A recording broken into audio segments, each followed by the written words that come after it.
Pozimi i Glau Konjufcës për kryeministër si mandatari i dytë i lëvizjes vetëvendosje nuk kaloi në seancën e sotme. Kush është për?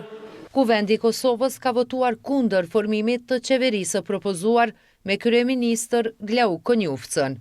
Për formimin e qeverisë të propozuar nga lëvizja vetëvendosje, votuan vetëm 56 deputet, 4 abstenuan dhe 53 votuan kundër. Glau Konjufca, si mandatari dytë për krijimin e qeverisë së re, para deputetëve të kuvendit, tha se për herë të parë në jetën e vet parlamentare, Kuvendi i Republikës nuk arriti ta legjitimojë me votë qeverinë e shtetit. Pa një qeveri të re, vendi ynë e ka të sigurt vetëm një gjë: thellimin e krizës aktuale. Përmes themelimit të kësaj qeverie, sot ne synojmë disa gjëra bazike për shtetin tonë. Së pari synojmë ta kursejmë Kosovën nga dy palë zgjedhje eventuale. Do të ishte arrogancë ta çonim vendin tonë drejtën zgjedhje. Patëm zgjedhjen shkurt këtij viti e pastaj 2 raunde zgjedhjesh lokale në tetor dhe në nëntor. Tash nëse shkojmë në zgjedhje të reja dhe në dhjetor, kush na garanton që do t'i shmangim ato edhe në mars? Pas ekspozes së Konjufcës për kabinetin qeveritar, deputeti i PDK-s Uran Ismaili tha se kjo seancë është e pakuptimt, nga se sipas tij nuk ka njeri që beson se Konjufca do t'jetë kryeministër i vërtet derisa Kurti është zëvendës i tij.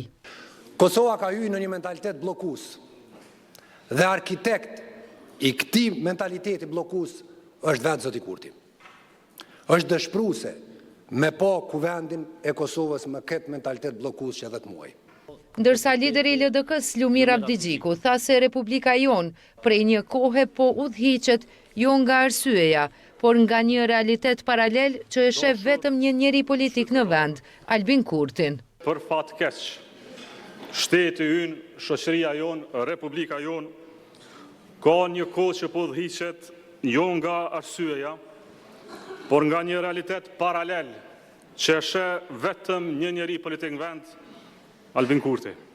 Haradinaj shprehu kritika ndaj mandatarit Konjufca për shkak se siç tha ai, nuk ka ofruar një listë me emrat e kabinetit qeveritar. Kur e keni marrë mandatin, a e keni shërtuar, i keni 61 nënshkrime, 61 deputet, dhe kur e keni ditë që në shikini, ndoshta që dini asot dhe e provonin votë, por besoni çdo ditë e fituame për Kosovën, do të ishte një reflektim, një përgjegjësi.